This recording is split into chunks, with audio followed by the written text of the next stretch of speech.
Story time audio ബുക്സിലേക്ക് എല്ലാവർക്കും സ്വാഗതം. ജോസി വാഗമറ്റം എഴുതിയ നോവൽ ചാവുകടൽ. പോലീസ് ജീപ്പ് എമിലിയുടെ വീട്ടുമുറ്റത്തേക്ക് കയറി നിന്നു. ജോൺസൺ ഇറങ്ങി ചെല്ലുമ്പോൾ എമിലി തിണ്ണയിലുണ്ടായിരുന്നു. ശൗര്യയില്ലേ ഇവിടെ?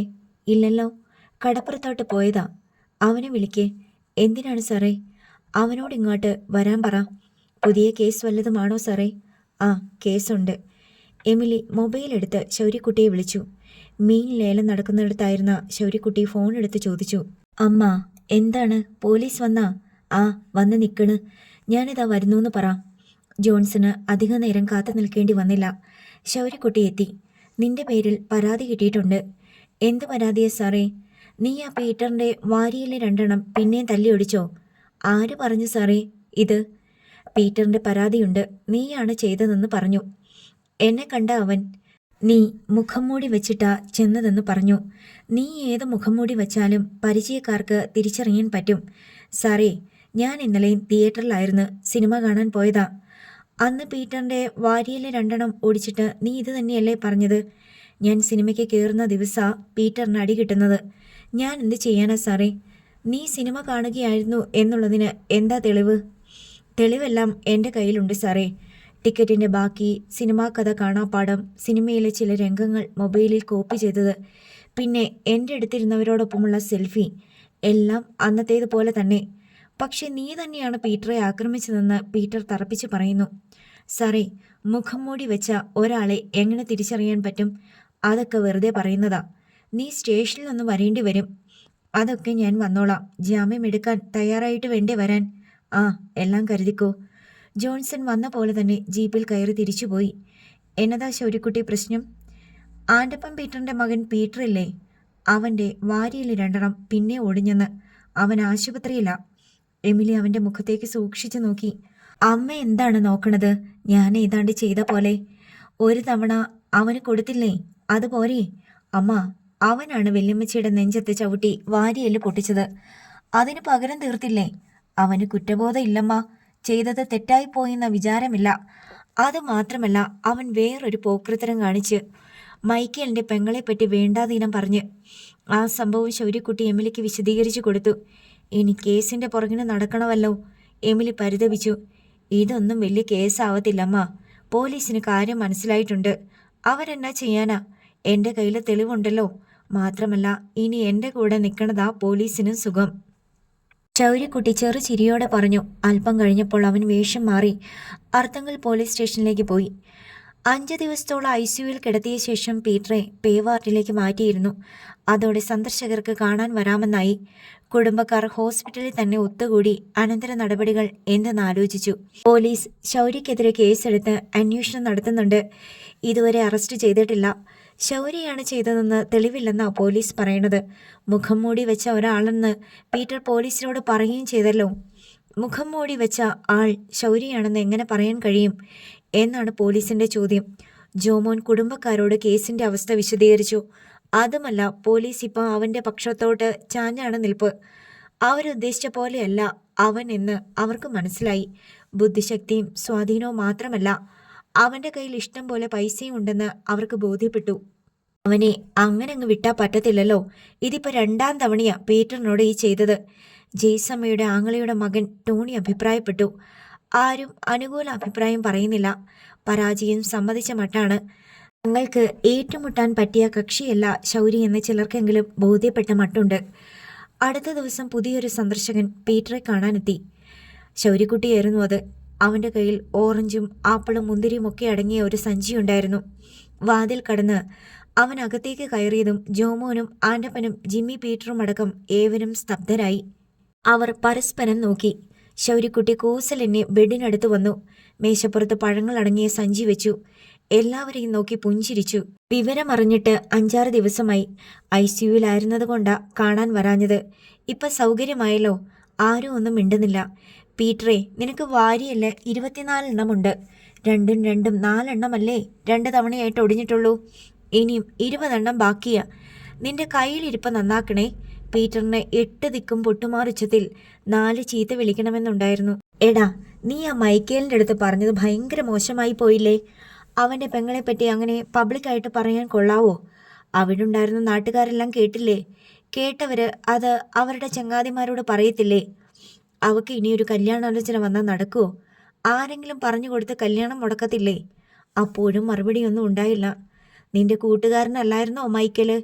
നീ കാണിച്ച തെണ്ടിത്തരം കൊണ്ടല്ലേ ആ കൂട്ട് പിരിഞ്ഞത്? ബുദ്ധി ഉറയ്ക്കാത്ത കാലത്ത് കാണിച്ച വിവരക്കേടിന് പ്രായം തികഞ്ഞപ്പോൾ ചെന്ന് ക്ഷമ ചോദിക്കേണ്ടവനല്ലേ നീ? അതിനു പകരം നീ കാണിച്ചത് ഭൂലോക പ്രോകൃതരമല്ലേടാ എരപ്പാളി? നീ അവളെ എന്തൊക്കെ ചെയ്തിട്ടുണ്ടെന്നാണ് വിളിച്ചു പറഞ്ഞത്? അതിലെന്തെങ്കിലും സത്യമുണ്ടോടാ? പീറ്റർ മറുപടി പറയാതെ ചുണ്ടുകൾ കൂർപ്പിച്ച് പിടിച്ചു കിടന്നു. ഇനി എത്ര വാരിയലുണ്ട് നിനക്ക് ഒടിയാൻ ബാക്കി? എണ്ണി വെച്ചോ? എൻ്റെ മോനെ ഈ അവസ്ഥയിലാക്കിയിട്ട് നീ ഈ മുറി കയറി വന്ന് പ്രസംഗിക്കുന്നോ? ഇറങ്ങിപ്പോടാ ഈ മുറിയിന്ന്! ആൻ്റപ്പൻ എഴുന്നേറ്റ് ആക്രോശിച്ചു. തൻ്റെ വാരിയിലും 24 ആണല്ലോ. ഒന്നെണ്ണി വെച്ചു. മാനം മര്യാദയ്ക്ക് എൻ്റെ പെങ്ങടെ കല്യാണം വിളിക്കാൻ തൻ്റെ വീട്ടിൽ വന്നവനല്ലേ ഞാൻ. ഇനി ഞാൻ തൻ്റെ വീട്ടിൽ വരത്തില്ല. താൻ എൻ്റെ വീട്ടിൽ വരും. തൻ്റെ കച്ചവടം ഞാൻ പൂട്ടിച്ചില്ലേ? ഒരുത്തനല്ലേ കല്യാണം കഴിച്ച് വേറെ പോയുള്ളൂ, ജിമ്മിച്ചൻ. ഇനി 3 കല്യാണം നടത്തണ്ടേ? ജോമോൻ, പീറ്റർ, ജീബ, ഞാൻ ശരിയാക്കി തരാം. എൻ്റെ വീട്ടിൽ വന്ന് എൻ്റെ വല്യമ്മച്ചിയുടെ കാലേ വീഴും അപ്പനും മക്കളും. ഞാൻ കാണിച്ചു തരാം. ആൻ്റപ്പൻ ആശ്രയത്തിനായി മക്കളെ നോക്കി. ആർക്കും ഉരിയാടാൻ പോലും ധൈര്യമില്ല. പറഞ്ഞാൽ പറഞ്ഞതുപോലെ ചെയ്യുന്നവനാണ് ശൗരി എന്നവർക്ക് തീർച്ചപ്പെട്ടിട്ടുണ്ട്. മൈക്കേലിൻ്റെ അനുജത്തി മേബിളിന് ഞാനൊരു കല്യാണം ആലോചിക്കുന്നുണ്ട് പീറ്ററെ. നിന്റെ ദുഷിച്ച വർത്തമാനം കാരണം അത് മുടങ്ങിയ നീ, അല്ലെങ്കിൽ നിന്റെ ചേട്ടൻ കെട്ടു അവളെ. ഇല്ലെങ്കിൽ നീയും നിന്റെ ചേട്ടനും കല്യാണം കഴിക്കാതെ മൂത്ത് നരച്ച് നിൽക്കും. കളി ഞാൻ കാണിച്ചു തരാം. പോലീസിനെ കൊണ്ട് എന്നെ ഉലത്താമെന്ന് വിചാരിക്കേണ്ട കേട്ടോ. കേസൊക്കെ ശൗരിക്ക് പുല്ല. അനന്തരം ശൗരിക്കുട്ടി പോകാനായി പിന്തിരിഞ്ഞ് വാതിൽക്കലെത്തി. ഒന്നാലോചിച്ചിട്ട് പിന്നെയും തിരിഞ്ഞ് ആൻ്റപ്പനെ നോക്കി. തനിക്കുള്ള പേവാർഡ് ഇപ്പോഴേ ബുക്ക് ചെയ്തു വെച്ചോ? അന്നേരം ചിലപ്പോൾ കിട്ടിയില്ലെന്ന് വരും. ആൻ്റപ്പന് പേടിയായി. പുലി പോലത്തെ 3 ആൺമക്കളുണ്ടെന്ന് പറഞ്ഞിട്ട് എന്ത് കാര്യം? ശൗരിക്കുട്ടി ഇറങ്ങിപ്പോയി. നിങ്ങളുടെ ആരുടെയും വായിൽ നാക്കില്ലായിരുന്നോടാ അവനോട് 2 വർത്തമാനം പറയാൻ? പറഞ്ഞിട്ട് എന്നാ കാര്യം? ജോമോൻ ചോദിച്ചു. വായിലെ നാക്കിൻ്റെ കുഴപ്പമാണല്ലോ ഇവനെ ഇങ്ങനെ കിടത്തിയേക്കണത്. എന്ത് കുഴപ്പം? പീറ്റർ നെറ്റിച്ചൊളിച്ചു. മനസ്സിലായില്ലേ? നീ ആ പെണ്ണിനെ പറ്റി അനാവശ്യം പറഞ്ഞപ്പോഴേ എനിക്ക് തോന്നിയതാ ഇത് ശരിയാവത്തില്ലെന്ന്. ഇപ്പം എങ്ങനെ ഇരിക്കുന്നു? ഞാൻ നെണീറ്റോട്ടെ. അവനുള്ള പണി ഞാൻ കൊടുത്തോളാം.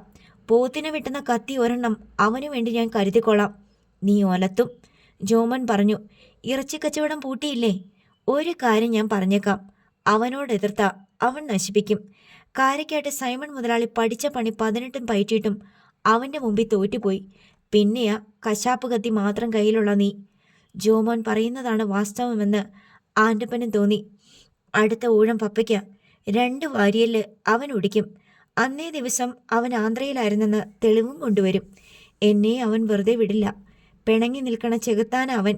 അവൻ്റെ വെല്ലുമ്മച്ചിയുടെ കടം തീരുന്നത് വരെ അവൻ നമുക്ക് പണി തന്നുകൊണ്ടിരിക്കും. ആൻ്റപ്പനും പീറ്ററും ഒന്നും മിണ്ടാതെ കേട്ടുകൊണ്ടിരുന്നു.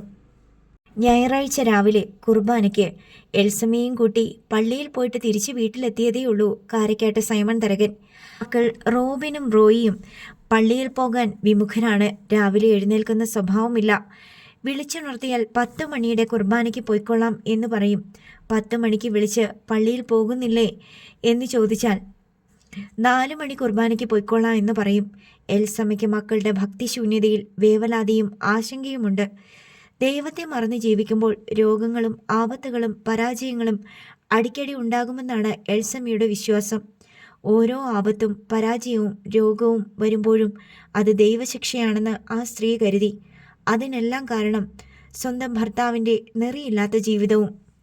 മക്കളെങ്കിലും ദൈവകോപത്തിന് ഇരയാകാതെ സ്വർഗത്തിൽ തൻ്റെ അരികെ തന്നെ ഇരിക്കണമെന്ന് എൽസമ്മയ്ക്ക് ആഗ്രഹമുണ്ട്. മരിക്കുന്നതിന് മുമ്പ് തെറ്റുകുറ്റങ്ങളെല്ലാം ഏറ്റുപറഞ്ഞ് നല്ലപോലെ മനസ്തപിച്ച് കുമ്പസാരിച്ച് കുർബാനയും കൈക്കൊണ്ട് അന്ത്യകൂദാശയും സ്വീകരിച്ചാൽ മാത്രമേ സൈമൺ തരകൻ നരകത്തിൽ വീഴാതെ രക്ഷപ്പെടാൻ എന്തെങ്കിലും സാധ്യതയുള്ളൂ. ഇപ്പോഴത്തെ പോക്ക് പോയാൽ ഭർത്താവിനെ സ്വർഗത്തിൽ വെച്ച് കണ്ടുമുട്ടാമെന്ന പ്രതീക്ഷ അസ്ഥാനത്താകും. മക്കളും ഭർത്താവുമൊത്ത് സ്വർഗത്തിലെ അതിവിശുദ്ധവും അപാരസുന്ദരവുമായ പ്രാർത്ഥനാ ഹാളിലിരുന്ന് ദൈവത്തെ നിരന്തരം സ്തുതിച്ച് ആനന്ദിക്കുന്ന രംഗം എൽസമ്മ ഇടയ്ക്കിടെ ഒരു വീഡിയോ കാണുന്ന പോലെ സങ്കല്പിച്ച് കാണുമായിരുന്നു. എല്ലാവർക്കും വെട്ടിത്തിളങ്ങുന്ന വെള്ള വസ്ത്രങ്ങളാണ്. മരിച്ചു പോയപ്പോഴത്തെ അതേ പ്രായവും രൂപവും എവിടെ നിന്ന് നോക്കിയാലും കാണാവുന്ന ഒരു വലിയ സ്റ്റേജിൽ 3 വലിയ സുവർണ സിംഹാസനങ്ങൾ, പിതാവായ ദൈവം നടുവിലെ സിംഹാസനത്തിൽ, പുത്രനും പരിശുദ്ധാത്മാവും ഇടത്തും വലത്തും. അവർ ഇരിക്കുന്നതിൻ്റെ താഴത്തെ തട്ടിൽ വലിയൊരു മേശയുണ്ട്. അപ്പോസ്തലന്മാർ ആ മേശയ്ക്ക് ചുറ്റും കൂടിയിരുന്ന് പിതാവിനെയും പുത്രനെയും പരിശുദ്ധാത്മാവിനെയും സ്തുതിക്കുന്നു. അതിന് താഴെയുള്ള തട്ടിൽ നിലത്ത് വിരിച്ച വെള്ള കമ്പളത്തിൽ നിരന്നിരിക്കുകയാണ് ഭൂമിയിൽ വെച്ച് തന്നെ വിശുദ്ധരാക്കപ്പെട്ട പുണ്യാത്മാക്കൾ. അതിനും താഴെയുള്ള തട്ടിൽ അന്നോളം ഇന്നോളം ഉണ്ടായിട്ടുള്ള മാർപ്പാപ്പമാർ, കർദിനാളന്മാർ, രക്തസാക്ഷികൾ തുടങ്ങിയവർ. ഉടൽമഞ്ഞ് പോലെ മൃദുലരായ മാലാഖമാർ പ്രാർത്ഥനാ ഹാളിലെമ്പാടും പാറിപ്പറന്ന് നടക്കുന്നുണ്ട്. അക്കൂട്ടത്തിൽ പാട്ടുപാടുന്നവരും കാഹളം ഊതുന്നവരും കൈകൊട്ടുന്നവരുമുണ്ട്. കൊച്ചുകുട്ടികളായിരിക്കുമ്പോൾ മരിച്ചുപോയവർ കുഞ്ഞു മാലാഖമാരായി പുഞ്ചിരി പൊഴിച്ചുകൊണ്ട് പ്രാർത്ഥനാ ഹാളിന് നടുവിലെ പരവതാനിയിലൂടെ അങ്ങോട്ടും ഇങ്ങോട്ടും ഒഴുകുന്നു. ഇത്രയൊക്കെ സങ്കല്പിക്കുമ്പോഴേക്കും എൽസമ്മ ആനന്ദമൂർച്ചയിലായി പോകും. ഈ സ്വർഗമാണ് തൻ്റെ ഭർത്താവ് കാരക്കാട്ട് സൈമൺ തരകൻ നിത്യേന പാപങ്ങൾ ചെയ്തുകൊണ്ട് നഷ്ടപ്പെടുത്തിക്കൊണ്ടിരിക്കുന്നത്. പള്ളിയിൽ നിന്ന് വന്നപ്പോഴേ എൽസമ്മ ഊണുമുറിയിൽ കയറി ബ്രേക്ക്ഫാസ്റ്റ് എടുത്തു വെച്ചു. തരകൻ ഡ്രസ് മാറി വന്നപ്പോഴേക്കും മക്കളും വന്നു കഴിഞ്ഞിരുന്നു. പോത്തിറച്ചിക്കറിയും പാലപ്പവുമാണ് ഞായറാഴ്ച രാവിലത്തെ ഭക്ഷണം. റോയി സൈമണും റോബിനും ചിക്കനാണ് ഇഷ്ടം. ഡാൻഡസിന് മട്ടൺ സ്റ്റൂവിനോടാണ് താല്പര്യം. അതില്ലെങ്കിൽ പൂരിയും പൊട്ടറ്റോ സ്റ്റൂവും. അവർ കഴിച്ചുകൊണ്ടിരിക്കുമ്പോൾ ചക്രവാളത്തിലെ ഇടിനാദം പോലെ ശബ്ദം മുഴക്കിക്കൊണ്ട് ഒരു ബുള്ളറ്റ് മോട്ടോർ സൈക്കിൾ സിറ്റൗട്ടിന് തൊട്ടു മുന്നിൽ വന്നു നിന്നു. എഴുന്നേറ്റ് നിന്ന് എത്തി നോക്കിയിട്ട് എൽസമ്മ പറഞ്ഞു, അതവനാണല്ലോ ശൗരി. പെട്ടെന്ന് സൈമൺ തരകനും മക്കളും ജാഗരൂകരായി. ആരും അങ്ങോട്ട് ഇറങ്ങിച്ചെല്ലണ്ട, അവൻ കുറേ നേരം വായി നോക്കി നിന്നിട്ട് പോട്ടെ. പക്ഷേ സൈമൺ തരകൻ്റെ മുഖം ഇരുണ്ടു. റോയി സൈമണും റോബിനും കണ്ണിൽ കണ്ണിൽ നോക്കി എന്ത് വേണമെന്ന് ആലോചിച്ചു. ഡാൻഡസിൻ്റെ ശാന്തത അലങ്കോലപ്പെട്ടു. ശൗര്യക്കുട്ടി ബുള്ളറ്റ് ബൈക്ക് സ്റ്റാൻഡിൽ വെച്ചിട്ട് സിറ്റൗട്ടിൽ കയറി നേരെ മുൻവാതിൽ തള്ളി തുറന്ന് ഡൈനിങ് ഹാളിലേക്ക് ചെന്നു. എൽസമ്മ ഭയപ്പെട്ട് എഴുന്നേറ്റു. ആരും എണീക്കണ്ട, ഞാൻ വഴക്കിനൊന്നും വന്നതല്ല. ശൗര്യക്കുട്ടി ഡൈനിങ് ടേബിളിനടുത്ത് ചെന്ന് എല്ലാവരോടുമായി പറഞ്ഞു, എൻ്റെ ചേച്ചിയുടെ കല്യാണം ക്ഷണിക്കാൻ വന്നതാ. ആര് കല്യാണം നടത്തിയാലും കാരക്കാട്ട് ബംഗ്ലാവിൽ വന്ന് ക്ഷണിച്ചിരിക്കണം എന്നതാണല്ലോ കാരക്കാട്ട് തരകന്മാരുടെ നിയമം. അടുത്ത ഞായറാഴ്ച കല്യാണം, അതിന് 2 ദിവസം മുമ്പ് വ്യാഴാഴ്ച മനസ്സമ്മതം. രണ്ടിനും നിങ്ങളെല്ലാവരും വരണം. ആരും മിണ്ടുന്നില്ല. സൗകര്യമുണ്ടെങ്കിൽ വന്നാൽ മതി, നിർബന്ധിക്കുന്നില്ല. ശൗര്യയ്ക്ക് അന്യരല്ലല്ലോ കാരക്കാട്ട് തരകനും മക്കളും. ശൗര്യക്കുട്ടി കയ്യിൽ പിടിച്ചിരുന്ന കല്യാണ ക്ഷണക്കത്ത് ഊണ് മേശപ്പുറത്ത് വെച്ചു. സൈമൺ തരകൻ അതിലേക്ക് നോക്കി കണ്ണു ചിമ്മി. അതെടുത്ത് വലിച്ചു കീറി ശൗര്യയുടെ മുഖത്തേക്ക് വലിച്ചെറിയണമെന്നുണ്ടായിരുന്നു അയാൾക്ക്. എൽസമ്മ അയാളെ നോക്കി അരുതെന്ന് മുഖമനക്കി. വേറെ എന്നാ ഉണ്ട് വിശേഷങ്ങൾ? വിശാഖപട്ടണത്ത് പോയി ട്രോളർ വാങ്ങിയെന്ന് കേട്ട്. ഒന്നും അവിടുന്ന് കേരളത്തിലോട്ട് എത്തിച്ചോ? കൊച്ചിൻ ബാങ്കിലെ ബേബി കുരുവിള സാറാണ് ഏജന്റിനെ കൂട്ടിമുട്ടിച്ച് തന്നത് അല്ലേ? എന്നോട് പറഞ്ഞാൽ പോരായിരുന്നോ? നല്ല ഒന്നാന്തര ഉരു ഞാൻ വാങ്ങി തന്നേനെ.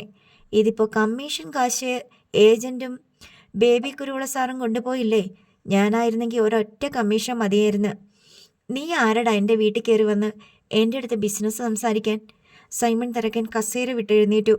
ഞാൻ ആരെന്ന് കുറേശ്ശെ കാണിച്ചു തരണുണ്ടല്ലോ, ബാക്കിയും കൂടെ അധികം വൈകാതെ കാണിച്ചു തരാം. ശൗര്യക്കുട്ടി വെല്ലുവിളിച്ചു. നീ കാണിച്ചോണ്ട് വാ. 3 ബോട്ടിനും കൂടെ 10-100 പണിക്കാരെ വേണമല്ലോ. എവിടെ നിന്ന് കിട്ടും? ബോട്ട് വാങ്ങിച്ചോണ്ട് മാത്രം ഒരു കാര്യവും ഇല്ല, പണിക്കാർ വേണ്ടേ? ബോട്ടിന് പണി അറിയാവുന്നവരെ വേണമെങ്കിൽ എൻ്റെ അടുത്ത് പറഞ്ഞാൽ മതി, ഞാൻ ശരിയാക്കി തരാം. നിന്റെ സഹായത്തിന് കൈ നീട്ടേണ്ട ഗതികേട് വരുമ്പോൾ ഞാൻ കടലിൽ ചാടിച്ചാകും, സൈമൺ തരകൻ പറഞ്ഞു. തരക ചേച്ചിയേ, ഇപ്പറഞ്ഞതൊന്ന് കുറിച്ചു വെച്ചേക്കണം, പിന്നീട് ആവശ്യം വരും. എൽസമ്മയോട് പരിഹാസ സ്വരത്തിൽ പറഞ്ഞിട്ട് ശൗരി വീണ്ടും സൈമൺ തരകൻ്റെ നേർക്ക് തിരിഞ്ഞു. എന്നെ പൊളിച്ചെടുക്കാൻ വേണ്ടിയാണല്ലോ ഇയാൾ ഫിഷിംഗ് ബോട്ടുകൾ വരുത്തിയത്. ഞാൻ മീൻ ഫാക്ടറിയും ഐസ് പ്ലാന്റും തുടങ്ങാൻ വേണ്ടി അടിത്തറയിട്ട് കഴിഞ്ഞപ്പോഴല്ലേ താൻ അതൊക്കെ തുടങ്ങാൻ പോണത്? ഞാനാ ആദ്യം അതിനൊക്കെ അപ്രൂവൽ വാങ്ങിയത്. നിങ്ങൾ അതിനിടയ്ക്ക് എനിക്കിട്ട് പാര വയ്ക്കാൻ വന്നാൽ ഞാൻ കോടതിയിൽ നിന്ന് സ്റ്റേ വാങ്ങിച്ച് തൻ്റെ കെട്ടിടം പണി പൂട്ടിക്കും. നീ ചെയ്യടാ, നിനക്ക് ചെയ്യാവുന്നതൊക്കെ ചെയ്യ്. സൈമൺ തരകനോട് കളിച്ച അത് തീക്കളിയാണെന്ന് നീ മനസ്സിലാക്കാൻ പോണതേ ഉള്ളൂ. നമുക്കൊന്ന് കളിച്ച് നോക്കാം. സൈമൺ തരകനെ എരി കയറ്റിയിട്ട് ശൗര്യക്കുട്ടി തിരിച്ചു പോകാൻ ഭാവിച്ചു. ഇപ്പം ഞാൻ പോവുകയാണ്, ഇനിയും വരും. കല്യാണത്തിൻ്റെ കാര്യം മറക്കണ്ട. ശൗര്യക്കുട്ടി ഡൈനിങ് ഹാളിൽ നിന്ന് ഇറങ്ങിപ്പോന്നു. നമ്മൾ ഫിഷിംഗ് ബോട്ട് വാങ്ങിച്ചത് അവന് പിടിച്ചില്ല. അവൻ്റെ വിചാരം നമ്മളെക്കൊണ്ട് അതിനൊന്നും പറ്റത്തില്ലെന്നാ. റോയി സൈമൺ പറഞ്ഞു. ബോട്ട് വാങ്ങിയിട്ട് എന്ത് ചെയ്യും? എൽസമ്മ ചോദിച്ചു. അവൻ ചോദിച്ചത് ശരിയല്ലേ? അതിന് വേണ്ടുന്ന പണിക്കാരുണ്ടോ? ബോട്ടിലെ പണി അറിയാവുന്നവർ വേണ്ടേ? അതെല്ലാം ബോട്ടിൻ്റെ ഏജൻറ്റ് സംഘടിപ്പിച്ച് തരാമെന്ന് ഏറ്റിട്ടുണ്ട്. കുറേ തെലുങ്കന്മാരെ പണിക്ക് വെച്ചാൽ അവർ പറയുന്നത് വല്ലതും നമുക്ക് മനസ്സിലാകുമോ? എൽസമ്മയുടെ സംശയം ന്യായമായിരുന്നു. നീ അതിലൊന്നും തലയിടണ്ട, അതൊന്നും പെണ്ണുങ്ങളുടെ വിഷയമല്ല. സൈമൺ തരകൻ അടിവരിയിട്ട് പറഞ്ഞു. അവൻ പല കളിയും കളിക്കും. അതൊന്നും കണ്ട് നിങ്ങൾ എടുത്ത് ചാടരുതെന്നേ എനിക്ക് പറയാനുള്ളൂ. അവൻ ഈ വീട്ടിൽ കയറി വന്ന വരവ് കണ്ടോ? ഇറങ്ങടാ പട്ടിയെന്ന് പറയാൻ 3 ആൺമക്കൾക്കും അവരുടെ എന്തിനും പോന്ന അപ്പനും ധൈര്യമുണ്ടായോ? ഇല്ല. എന്തുകൊണ്ടാ? നിങ്ങൾക്ക് അവനെ പേടിയാ. അവൻ്റെ മുന്നിൽ നിങ്ങൾ തോറ്റ് നിൽക്കുക. മുമ്പായിരുന്നെങ്കിൽ നമ്മുടെ അനുവാദമില്ലാതെ ഈ കാരിക്കാട്ട് ബംഗ്ലാവിൻ്റെ മുറ്റത്ത് കയറാൻ ആർക്കെങ്കിലും ധൈര്യം ഉണ്ടാകുമോ? നീ ചലക്കാണ്ട് വല്ലതും തിന്നിട്ട് എണീറ്റ് പോടി. വിവരക്കേട് പറയാൻ വേണ്ടി മാത്രം ഒരു ജന്മം. സൈമൺ തരകൻ എൽസമ്മയെ പുച്ഛിച്ചു. ശൗര്യക്കുട്ടിയുടെ ബൈക്ക് ഗേറ്റ് കടന്ന് അറക്കൽ ചാർലിയുടെ കാർ പോർച്ചിൽ നിന്നു. ശൗര്യക്കുട്ടി ബൈക്ക് ചെരിച്ച് സ്റ്റാൻഡിൽ വെച്ചിട്ട് സിറ്റൗട്ടിലേക്ക് കയറി ചെന്നു. ലിവിംഗ് റൂമിലിരുന്ന് TV കാണുകയായിരുന്നു റോസ് മേരിയും ഇളയ മകളും. ശൗര്യക്കുട്ടി കയറി ചെല്ലുന്നത് കണ്ട് രണ്ടുപേരും അന്താളിച്ചു. അവളെന്തേ? സോണിയ ചെന്നപാടെ ശൗര്യക്കുട്ടി തിരക്കി. മകൾ കോണിപ്പടിക്ക് മുകളിലേക്ക് കൈ ഉയർത്തിയതും റോസ് മേരി തടഞ്ഞു. അവളിവിടെ ഇല്ല. ചാർലി സാറുണ്ടോ? മോള് പപ്പയെ വിളിക്ക്. റോസ് മേരി മകളോട് പറഞ്ഞു. വേണ്ട, ഞാൻ മുകളിൽ പോയി കണ്ടോളാം. ഞാനേ കല്യാണം ക്ഷണിക്കാൻ വന്നതാ. കുറച്ച് ധൃതിയുണ്ട്, അതാ. ശൗര്യക്കുട്ടി നൊടിയിടയിൽ കോണിപ്പടി കയറി മുകളിലെത്തി. ലോബിയിൽ നിന്ന് അങ്ങിങ്ങു നോക്കി. ഗ്രില്ല് വാതിലിനപ്പുറം ബാൽക്കണിയിൽ പക്ഷിക്കൂട് പോലുള്ള ഒരു ഊഞ്ഞാലിൽ കാലുകൾ തൂക്കിയിട്ട് മെല്ലെ ആട്ടുകയും മൊബൈൽ ഫോണിൽ തോണ്ടുകയും ചെയ്യുന്ന നിലയിൽ സോണിയ റോസിനെ അവൻ കണ്ടു. മൊബൈലിൽ നിന്ന് മുഖമുയർത്തി നോക്കിയ സോണിയെ കണ്ടത് തൊട്ടു മുന്നിൽ ഒരു വലിയ ശരീരമാണ്. അതിൻ്റെ കഴുത്തിനു മീതേക്ക് നോക്കിയപ്പോഴാണ് ശൗര്യയാണ് വന്നു നിൽക്കുന്നതെന്ന് തിരിച്ചറിഞ്ഞത്. സോണിയ നടുക്കത്തിലായി. ഇയാൾ അങ്ങനെ ഇവിടെ വന്നുവെന്ന് അന്താളിച്ച് അവൾ ഊഞ്ഞാൽക്കുട്ടയിൽ നിന്ന് താഴെ ഇറങ്ങാൻ ശ്രമിച്ചു. വേണ്ട, എണീക്കണ്ട, അവിടെ തന്നെ ഇരുന്ന് ചാറ്റിക്കോ, ശൗര്യക്കുട്ടി പറഞ്ഞു. ഇയാൾ എങ്ങനെ ഇവിടെ വന്നേ? ആരാ ഇങ്ങോട്ട് കയറ്റിവിട്ടത്? പാറാവുകാരൻ, ശൗര്യക്കുട്ടി പറഞ്ഞു.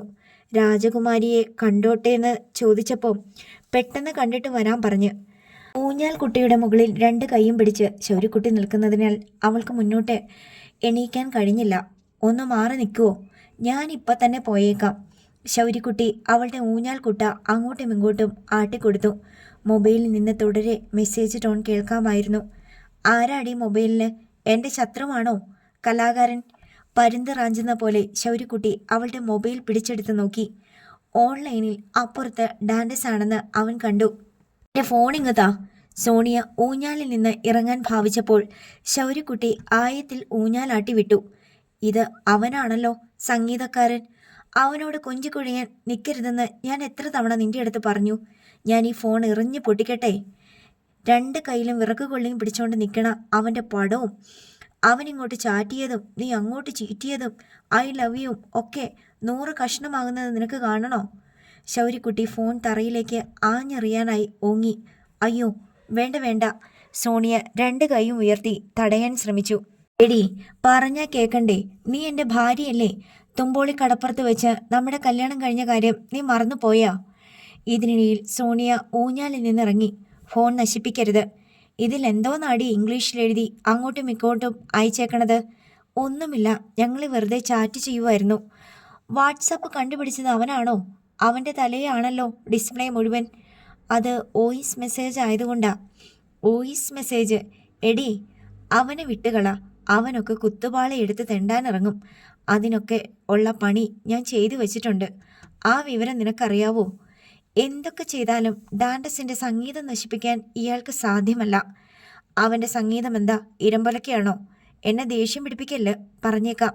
ശൗര്യക്കുട്ടി വാട്സപ്പിൽ കണ്ട വീഡിയോ സിഗ്നലിൽ ടച്ച് ചെയ്തു. കോൾ പോകുന്നുണ്ട്. നിമിഷങ്ങൾക്കകം ഡാൻഡസിൻ്റെ മുഖം ഡിസ്പ്ലേയിൽ വന്നു. ഡാൻഡസേ, ഇതാരാണെന്ന് നിനക്ക് മനസ്സിലായോ? ഞാനിപ്പോൾ ദാ ഇവളുടെ കൂടെ അറക്കൽ വീട്ടിലുണ്ട്. നിന്റെ ശൃംഗാരമൊന്നും ഇനി അവളോട് വേണ്ടാട്ടോ. ശൗര്യക്കുട്ടി ഇടതു കൈ സോണിയയുടെ തോളത്ത് പിടിച്ച് അവളെ തന്നോടടുപ്പിച്ച് കാട്ടിക്കൊടുത്തു. പറഞ്ഞത് മനസ്സിലായല്ലോ. ഈ പെണ്ണിനെ വിട്ടേക്ക്, നിനക്ക് കിട്ടൂല ഡാൻഡസേ. അതും പറഞ്ഞ് അവൻ കോള് കട്ട് ചെയ്തു. ഫോൺ സോണിയയുടെ കയ്യിലേക്ക് വെച്ചു കൊടുത്തു. ദാ വെച്ചോ. എടാ, ഒരാക്രോശം കേട്ട് തിരിയുമ്പോൾ കോണിപ്പടിക്ക് മുകളിൽ ചാർലി സേവ്യർ, പിന്നിൽ കിതച്ചുകൊണ്ട് അയാളുടെ ഭാര്യ. ആ, ഇതാര്? എവിടെ ആയിരുന്നു? ഞാൻ വന്നിട്ട് എത്ര നേരമായി? നിനക്ക് അവളുടെ അടുത്ത് എന്താ കാര്യം? ചാർലി കുപിതനായി മുന്നോട്ട് വന്നു. അത് അവളോട് തന്നെ ചോദിച്ചു നോക്ക്. നിന്നോടാ ചോദിച്ചത്. എൻ്റെ വീട്ടിൽ ആരോട് ചോദിച്ചിട്ട് നീ കയറി? ഞാൻ കല്യാണം ക്ഷണിക്കാൻ വന്നതാണെന്ന് ശൗര്യക്കുട്ടി സൗഹാർദ്ദത്തിൽ പറഞ്ഞു. എന്നെ കല്യാണം ക്ഷണിക്കാൻ നീ ആരാടാ? ഞാനും നീയും തമ്മിൽ എന്താ ബന്ധം? നമ്മൾ ബന്ധപ്പെട്ടുകൊണ്ടിരിക്കുവാണല്ലോ. നിങ്ങളുമായിട്ട് പലതവണ ബന്ധപ്പെട്ടില്ലേ?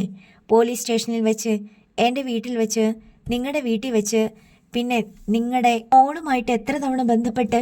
വയലിൻ കച്ചേരിയുടെ അന്ന് രാത്രി തുമ്പോളി കടപ്പുറത്ത് വെച്ച്, പിന്നെ കാരക്കാട്ട് ബംഗ്ലാവിൽ വെച്ച്, പിന്നെ കഴിഞ്ഞ ആഴ്ച അവളെ ഇവിടെ കൊണ്ടുവന്ന് വിട്ടത് ഞാനാണല്ലോ.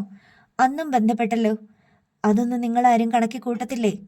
വീട്ടിൽ കയറി വന്ന് അനാവശ്യം പറയരുത്. ചാർലി ശൗര്യക്കുട്ടിയുടെ നേർക്ക് കൈ ചൂണ്ടി ആക്രോശിച്ചു. നിങ്ങളെ ദേഷ്യപ്പെടാൻ ഞാൻ എന്തോ ചെയ്ത്? ഇവളോട് ചോദിക്ക്. ഞങ്ങൾ തമ്മിലുള്ള ബന്ധം വെച്ച് കല്യാണത്തിന് ഇവളെ ക്ഷണിക്കണ്ടേ? നീ വരണം കേട്ടോടി കല്യാണത്തിന്. കാര്യം പിടികിട്ടിയ? എൻ്റെ ചേച്ചിയുടെ മനസ്സമ്മതവും കല്യാണവും അടുത്തതിൻ്റെ പിന്നത്തെ ഞായറാഴ്ച. ശൗര്യക്കുട്ടി സോണിയയോട് പറഞ്ഞു. നിന്റെ ചേച്ചിയുടെ കല്യാണത്തിന് ഇവിടെ ആരെയും ക്ഷണിക്കേണ്ട. ഇവിടെ നിന്നാരും വരികയുമില്ല. കണ്ട അലവലാദികളുടെ വീട്ടിലെ കല്യാണങ്ങൾക്ക് അറക്കൽ വീട്ടിൽ നിന്ന് ആരും പോകാറില്ല. ചാർലി ചീറി നിന്നു. അലവലാദിയോ? ആരാടോ അലവലാതി? ശൗര്യക്കുട്ടി നെഞ്ചു വിരിച്ച് ചാർലിയുടെ നേർക്ക് ചെന്നു. ചാർലി ഭയന്നൊരു ചുവട് പിന്നോക്കം മാറി. താൻ എന്തിൻ്റെ പേരിലാ എന്നെ അലവലാതിന്ന് വിളിച്ചത്? പറ. എനിക്ക് പണമില്ലേ? താൻ ചെല്ലിക്കടപ്പുറത്തോട്ട് വാ, ഞാൻ കാട്ടിത്തരാം എൻ്റെ വള്ളങ്ങൾ എത്രയാണെന്ന്. താൻ മട്ടാഞ്ചേരി ഹാർബറിലും ചെറിയഴീക്കിലും മുനമ്പത്തും വാ, എൻ്റെ ബോട്ടുകൾ കാണിച്ചു തരാം. ചെല്ലിക്കടപ്പുറത്തെ പേര് വയ്ക്കാത്ത തരകനാ ഞാൻ. അത് തനിക്കറിയാവോ? തൻ്റെ ഈ വീടും വളപ്പും കൂടെ എന്നാ വില വേണം? താൻ പറ. ശൗര്യക്കുട്ടി കോളേജിൽ പഠിച്ചിട്ടില്ലെന്നേ ഉള്ളൂ. ബാക്കി എല്ലാ പഠിത്തവും ഉണ്ടടോ. എനിക്ക് ആരോഗ്യമില്ലെന്ന് തനിക്ക് തോന്നുന്നുണ്ടോ? എന്നെ കാണാൻ കൊള്ളത്തില്ലെന്ന് തനിക്ക് തോന്നുന്നുണ്ടോ? പിന്നെ എന്നെ ജനിപ്പിച്ച തന്ത, അതും ആരാണെന്ന് തനിക്കറിയാവല്ലോ. എടോ, കാരക്കാട്ട് ഡാൻഡസിനേക്കായാലും ഒരു പടിയല്ല 4 പടി മുകളിലാ ഞാൻ. അതുകൊണ്ട് കൂടിയ തൻ്റെ മകളെ എനിക്ക് വേണമെന്ന് ഞാൻ പറഞ്ഞത്. ചാർലി ഒരക്ഷരം മിണ്ടിയില്ല. കാരക്കാട്ടെ സൈമൺ തരകനാണ് മുന്നിൽ നിൽക്കുന്നതെന്ന് അയാൾക്ക് തോന്നി. സൈമൺ തരകൻ്റെ ചെറുപ്പം ചാർലിക്ക് ഓർമ്മയുണ്ട്. അതിനേക്കാൾ നെഞ്ചുവിരിവും കയ്യാവും ഉണ്ട് ശൗരിക്ക്. അതിനേക്കാൾ തലയെടുപ്പും ചങ്കൂറ്റവും ഉണ്ട്. ശൗരി തിരിഞ്ഞ് സോണിയ റോസിനെ നോക്കി. നിന്നോട് കൂടിയാ ഞാൻ ഈ പറഞ്ഞത്, കേട്ടല്ലോ? ശൗര്യയുടെ ആജ്ഞാശക്തിയിൽ അവൾ അറിയാതെ തലയാട്ടി. പിന്നെ കല്യാണത്തിൻ്റെ കാര്യം. വ്യാഴാഴ്ച മനസ്സമ്മതം, ഞായറാഴ്ച കല്യാണം. കാർഡ് ഞാൻ ആ മേശപ്പുറത്ത് വെച്ചിട്ടുണ്ട്. ബാക്കി എല്ലാ വിവരവും അതിലുണ്ട്. പോട്ടെ. ശൗര്യക്കുട്ടി ചാർലിയെ കടന്ന് കോണിപ്പടിക്കിലേക്ക് നീങ്ങി. അവിടെ നിന്ന് റോസ്മേരി പിന്നോട്ട് മാറി നിന്നു. കോണിപ്പടി ഇറങ്ങും മുമ്പേ ശൗരി സോണിയെ നോക്കി പോട്ടെ എന്ന് കൈകാട്ടി. അതിനുശേഷം കോണിപ്പടി ഇറങ്ങിപ്പോയി. അവൻ്റെ ധിക്കാരം കണ്ടില്ലേ? ആരോടും ചോദിക്കാണ്ട് വീട്ടിലേക്ക് ഇടിച്ചു കയറി വന്നിരിക്കുന്നു. നിങ്ങൾ അവനോട് ഗെറ്റൗട്ട് പറയാത്തതെന്താ? പറഞ്ഞ അവൻ തിരിച്ചിങ്ങോട്ടും ഗെറ്റൗട്ട് പറയും. നമ്മുടെ വീട്ടിൽ കയറി നമ്മളോട് ഗെറ്റൗട്ട് പറയുമോ അവൻ അതും അതിലപ്പുറവും പറയും. അവൻ ആരുടെ വീടെന്നില്ല, കോമൺ സെൻസ് ഇല്ല. അതാണ് ഒന്നാമത്തെ കാര്യം. അതുള്ളവൻ ഇങ്ങനെ വീട്ടുകാരെ വിറപ്പിച്ചോണ്ട് വീട്ടിൽ കയറി വരുമോ? വേറൊരാൾ കല്യാണം ഉറപ്പിച്ച പെണ്ണിനെ അവന് കെട്ടണമെന്ന് നിർബന്ധിക്കുമോ? വിവരം വേണ്ടേ? വിവരമൊക്കെ ഉണ്ട് പപ്പ, സോണിയ പറഞ്ഞു. നല്ല ബുദ്ധിയുമുണ്ട്. പക്ഷേ അയാൾക്ക് ആരെയും പേടിയില്ല. അതാണ് പ്രശ്നം. അല്ലെങ്കിൽ സൈമൺ അങ്കിളുടെ വീട്ടിൽ കയറി ചെന്ന് വഴക്കുണ്ടാക്കാൻ ധൈര്യം വരുമോ? സൈമൺ അങ്കിൾ വാടക ഗുണ്ടകളെ വെച്ച് അടിച്ചോടിക്കുമെന്ന പേടി വേണ്ടേ? അയാൾക്ക് അതില്ല. പേടിയില്ലെങ്കിൽ എന്ത് ചെയ്യാൻ പറ്റുമെന്ന് എനിക്കിപ്പോൾ മനസ്സിലായി. നിന്നോടവൻ എന്താ പറഞ്ഞത്? ചാർലി ചോദിച്ചു. പപ്പയോട് പറഞ്ഞതൊക്കെ തന്നെ. അവൻ നിന്നെ പിടിച്ചാട്ടുന്നത് കണ്ടല്ലോ. അവൻ്റെ ചെകിട്ടത്തൊന്ന് കൊടുക്കാൻ മേലായിരുന്നോ? റോസ്മേരി ചൊടിച്ചു. ഞാൻ പേടിച്ചു പോയെന്നേ. ഞാൻ നോക്കുമ്പോഴുണ്ട് വെട്ടുപോത്ത് മാതിരി ഒരാൾ മുന്നിൽ നിൽക്കുന്നു. പേടിക്കാണ്ടിരിക്കുമോ? കേസ് കൊടുത്താലോ? ഭവനഭേദനം നടത്തിയെന്ന് ചാർലി അമർഷമടങ്ങാതെ പറഞ്ഞു. അതുകൊണ്ടൊന്നും അയാൾ അടങ്ങില്ല പപ്പ. പോലീസിനെയും പേടി വേണ്ടേ? അതില്ല, പോലീസിന് അയാളെയെ പേടി. ഇതിങ്ങനെ ശല്യം തുടങ്ങിയ നമ്മൾ എന്ത് ചെയ്യും? നിന്റെ കയ്യിൽ നിന്ന് അവൻ ഫോൺ വാങ്ങിച്ചോ? അത് സാരമില്ലായിരുന്നു. എൻ്റെ ഫോണിൽ നിന്ന് ഡാൻഡസിനെ വീഡിയോ കോൾ വിളിച്ചു. എന്തിന്? അയാൾ ഇവിടെ നമ്മുടെ വീട്ടിലുണ്ടെന്ന് കാണിക്കാൻ. പോലീസിലൊരു കംപ്ലൈൻറ്റ് കൊടുക്കുന്നതല്ലേ നല്ലത്? റോസ്മേരി ഇടയ്ക്ക് കയറി ചോദിച്ചു. ഒരാൾ വീട്ടിൽ കയറിയെന്നും പറഞ്ഞ് പരാതി കൊടുത്താൽ പോലീസ് എന്ത് ചെയ്യാനാ? അവർക്ക് വേറെ എന്തെല്ലാം പണിയുണ്ട്. സോണിയ അതിനോട് അനുകൂലിച്ചില്ല. ഇല്ലെങ്കിൽ അയാൾ ഇനിയും ഇത് ആവർത്തിക്കില്ലേ? റോസ്മേരി ചോദിച്ചു. നീ ഇവിടെ ഉള്ളതുകൊണ്ടാ അയാൾ ഇങ്ങോട്ട് വരുന്നത്. നിനക്ക് ചുണയുണ്ടായിരുന്നെങ്കിൽ പണ്ടേ അവനെ ആട്ടിപ്പായിച്ചേനെ. ചാർലി മകളെ കുറ്റപ്പെടുത്തി. ഞാൻ എന്ത് ചെയ്തു പപ്പ? ഞാൻ വിളിച്ചിട്ടാണോ അയാൾ വന്നത്? നിനക്കെന്തോ ഒരിഷ്ടമുണ്ടെന്ന് അയാൾക്കറിയാം. വേറൊരു പെണ്ണിൻ്റെ പുറകെ അയാൾ നടക്കണില്ലല്ലോ. പപ്പ ഇങ്ങനെ ഒന്നും അറിയാത്ത പോലെ പറയില്ലേ. പണ്ട് ഞാൻ കടലിൽ വീണ് അടിയൊഴുക്കിൽപ്പെട്ട് പോയപ്പോൾ രക്ഷിച്ച കഥയും പറഞ്ഞുകൊണ്ടല്ലേ അയാൾ ആദ്യം വന്നത്. അയാൾ പറഞ്ഞത് ശരിയാ. റോസ്മേരി മകളുടെ പക്ഷം ചേർന്നു. എടി, അവൾ അവൻ്റെ മുഖത്ത് കാർക്കിച്ച് തുപ്പിയിട്ട് 4 ആട്ടാട്ടിയ അവൻ പിന്നെ പിറകെ നടക്കുമോ? നിങ്ങൾ എന്താ ഈ പറയുന്നേ? അവൾ അങ്ങനത്തെ സ്വഭാവക്കാരിയല്ല. മാനവും മര്യാദയും വിട്ട് അവൾ ആരോടും സംസാരിക്കുകയുമില്ല, പെരുമാറുകയുമില്ല. അവൾക്ക് അറിഞ്ഞുകൂടാ. അവനോടാണോ മര്യാദ? ചാർലിക്ക് ദേഷ്യം വന്നു. അയാൾ പെട്ടെന്ന് പിന്തിരിഞ്ഞു നടന്നു. ചാർലി കോണിപ്പടി ഇറങ്ങുന്നത് കണ്ട് റോസ്മേരി മകളുടെ അടുത്ത് വന്നു. നീ പേടിച്ചു പോയോ മോളെ? എനിക്ക് അയാളെ പേടിയൊന്നുമില്ല. അയാൾ നിന്നെ ഉപദ്രവിക്കുകയൊന്നും ചെയ്തില്ലല്ലോ. അയാൾ അങ്ങനെ ഉപദ്രവിക്കില്ല മമ്മി. നിന്നോടെന്താ അവൻ പറഞ്ഞത്? ഡാൻഡസിനെ വിട്ടുകളയാൻ. ശൗരി ആ കുടുംബം നശിപ്പിക്കും. അവർ കുത്തുപാളി എടുക്കും. ഡാൻഡസൊക്കെ തെണ്ടി നടക്കേണ്ടി വരും എന്നൊക്കെയാ പറഞ്ഞത്. ശരിയാണോ? അവൻ്റെ ലക്ഷണം കണ്ടിട്ട് അതും അതിലപ്പുറവും ചെയ്യാൻ മടിയില്ലാത്തവനാ. അവർക്കും ശൗര്യയെ പേടിയാ മമ്മി. അയാൾ അവരുടെ വീട്ടിൽ കയറി ചെന്ന് വെല്ലുവിളിച്ചിട്ട് ആരും എതിർത്ത് ഒരക്ഷരം പോലും മിണ്ടിയില്ല. കാരക്കേട്ടുകാരുടെ ഗുണ്ടകളെയൊക്കെ അടിച്ച് നശിപ്പിച്ച് ജീപ്പിൽ കയറ്റി അവിടെ കൊണ്ടുചെന്ന് ഇറക്കി വിടുന്നത് ഞാൻ കണ്ടതല്ലേ? സോണിയ റോസ് പറഞ്ഞു. 10 കൊല്ലം മുമ്പ് ചത്തുപോയവനാ. അങ്ങനല്ലേ എല്ലാവരും വിചാരിച്ചു വെച്ചിരുന്നേ? അവൻ ഇതിനു വേണ്ടിയാണോ തിരിച്ചു വന്നേ, കാരക്കാട്ടുകാരെ നശിപ്പിക്കാൻ? അതേ മമ്മി, എന്നോടിപ്പോൾ പലതവണയായിട്ട് പറയുന്നു, ഡാൻഡസിനെ വിട്ടേക്ക്, ഞാൻ അവനെ നശിപ്പിക്കുന്നു. എന്തൊക്കെയോ പ്ലാൻ ചെയ്ത് വെച്ചിട്ടുണ്ട് മമ്മി. എനിക്ക് പേടിയാകുന്നു. കുറേയൊക്കെ അവൻ്റെ ഭീഷണിയാ. നീ കാര്യമാക്കണ്ട. ഇനി അവൻ്റെ മുന്നിൽ ചെന്ന് ചാടാതിരുന്നാൽ മതി. അതോ പപ്പ പറഞ്ഞ പോലെ നിനക്കൊരു ഇഷ്ടമുണ്ടോ അവൻ്റെ അടുത്ത്? എനിക്ക് ഓർക്കുമ്പോഴൊക്കെ ഭയങ്കര ദേഷ്യം വരും. ഇനി കാണുമ്പോൾ മുഖത്തടിച്ച പോലെ വല്ലതും പറയണമെന്നൊക്കെ. പക്ഷേ നേരിട്ട് കാണുമ്പോൾ എനിക്കൊരു ദേഷ്യവും വരുന്നില്ല. എന്നെ മരണത്തിൽ നിന്ന് രക്ഷിച്ച ആളാണല്ലോ എന്ന് ഓർത്തിട്ടാണോ, അതോ എന്നോട് നല്ല കെയറിംഗ് ഉള്ള ആളാണെന്ന് വിചാരിച്ചിട്ടാണോ? എനിക്ക് അറിഞ്ഞുകൂടാ. സോണിയ റോസ് തൻ്റെ ധർമ്മസങ്കടം വെളിപ്പെടുത്തി. റോസ്മേരി വിസ്മയാധീനയായി മകളെ നോക്കി നിന്നു. നിമാപ്പറമ്പിൽ ആഞ്ചലോസിൻ്റെ മകൾ ജാനറ്റും പൂങ്കാവ് വടക്കുംമുറി സാമുവലിൻ്റെ മകൻ ബിജോയും തമ്മിലുള്ള വിവാഹമാണ് ഇന്ന് പൂങ്കാവ് പള്ളിയിൽ വെച്ച്. 3 ദിവസം മുമ്പ് അവരുടെ മനസ്സമ്മതം ചേന്നവേലി പള്ളിയിൽ ആഘോഷപൂർവ്വം നടന്നിരുന്നു. തൻ്റെ ഒരേയൊരു സഹോദരിയുടെ മനസ്സമ്മതം ചെല്ലിക്കടപ്പുറത്തുകാർക്ക് മറക്കാനാവാത്ത ഒരനുഭവമാക്കണമെന്ന് ശൗര്യക്കുട്ടിക്ക് വാശിയായിരുന്നു. വീട്ടുമുറ്റത്ത് തന്നെ പന്തലിട്ടാണ് സൽക്കാരം ഒരുക്കിയത്. പന്തലിൻ്റെ സ്റ്റേജ് ഇടാനുള്ള വിസ്താരം മാത്രമേ ശൗര്യക്കുട്ടിയുടെ വീട്ടുമുറ്റത്തിനുണ്ടായിരുന്നുള്ളൂ. ബാക്കി പന്തൽ സൈമൺ തരകൻ്റെ തെങ്ങും പറമ്പിലേക്കാണ് പടരുന്നതെന്ന് കണ്ട് എമിലി പരിഭ്രമിച്ചു. എടാ മോനെ, അവർ വഴക്കിന് വരത്തില്ലേ? എന്തിനാണ് അയാളുടെ തെങ്ങും പറമ്പിലോട്ട് കയറിയത്? അമ്മ, അതിപ്പം അയാളുടെയൊന്നുമല്ലെന്ന്. കൊച്ചിൻ ഫിനാൻസിന് പണയം കൊടുത്തിരിക്കുവല്ലേ. എന്നാലും തെങ്ങും പറമ്പ് അയാളുടെ ആണല്ലോ. പണയം വെച്ചെന്നല്ലേ ഉള്ളൂ. അയാൾ പണയം വെച്ചപ്പോൾ അയാളുടെ കയ്യിൽ നിന്ന് പോയി അമ്മ. ഇനി അയാൾക്കത് തിരിച്ചു കിട്ടത്തില്ലെന്ന്. മുതലും പലിശ അടച്ച പണയം വെച്ച സംഗതി തിരിച്ചു കൊടുക്കണ്ടായോ? നമ്മുടെ സ്വർണം കൊണ്ടേ പണയം വെച്ചാലും അങ്ങനെയാണല്ലോ. അയാൾ എവിടുന്ന് കൊണ്ടുവരാനാ മുതലും പലിശയും? അയാളത് ഫാക്ടറി ഉണ്ടാക്കാനും ഐസ് പ്ലാന്റ് പണിയാനും വേണ്ടി മണ്ണിൽ കുഴിച്ചിട്ടോണ്ടിരിക്കണ്. പിന്നെ 2-3 ഫിഷിംഗ് ബോട്ട് വാങ്ങി. അതിന് വല്ല ഗ്യാരണ്ടി ഉണ്ടോ അമ്മ?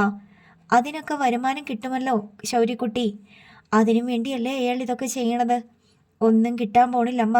അയാളുടെ അടിത്തറ ഇളകി. ഇപ്പം പന്തൽ പൊളിച്ച് മാറ്റണമെന്ന് പറഞ്ഞ് അയാൾ വന്ന് വഴക്കുണ്ടാക്കിയ നീ എന്നാ ചെയ്യും? അയാൾ വരട്ടെ, അമ്മ പേടിക്കണ്ടെന്ന്. കല്യാണമൊന്നും നടക്കാതിരിക്കത്തില്ല. ശൗര്യക്കുട്ടി ഒന്ന് തീരുമാനിച്ചാൽ അത് നടത്തുമെന്ന് എമിലിക്ക് ഉറപ്പുണ്ട്. കല്യാണത്തെ സംബന്ധിച്ച് ഭയമൊന്നുമില്ല.